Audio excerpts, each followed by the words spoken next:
ഇന്ന് വിലക്കുറവിൽ കുറച്ച് അയില കിട്ടി. 100 രൂപയുടെ അയില ലാഭമുണ്ട്. പക്ഷേ കുറച്ച് ചീത്തയാണ്, കുറച്ച് നല്ലതാണ്. അത് അതിൽ നിന്ന് തിരഞ്ഞു മാറ്റിയെടുത്ത് കറി വെക്കാനെടുത്തതാണ്. മീൻ കിട്ടിയപ്പോൾ ഒക്കെ ചീനിയും വാങ്ങിച്ചുകൊണ്ട് വന്ന് അങ്ങനെ പിന്നെ പുളിമുളകും വെച്ച് ചീനി ഉടച്ച്. ഇന്ന് കുറച്ച് ചോറ് അധികം വെച്ച്, അതുകൊണ്ട് വലിയ കലത്തിലാണ് ചോറ് വെച്ചത്. ആ ചോറ് ഊറ്റുപാത്രത്തിൽ ഊറ്റിയെടുത്തിട്ട് ചരുവത്തിലിട്ട് വറ്റിച്ചെടുത്തതാണ്.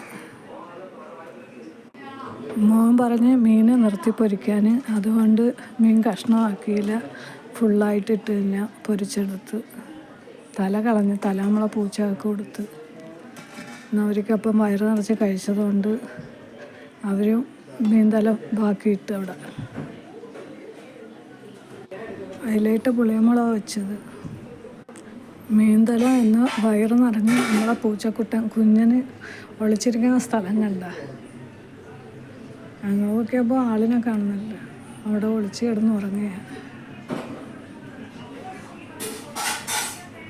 ഇവിടെ എന്താണ് നിൻ്റെ പണി? ഇവിടെ എന്താണ്? ഉറങ്ങാനാണോ? മീൻ കഴിച്ചതിൻ്റെ ക്ഷീണമോ?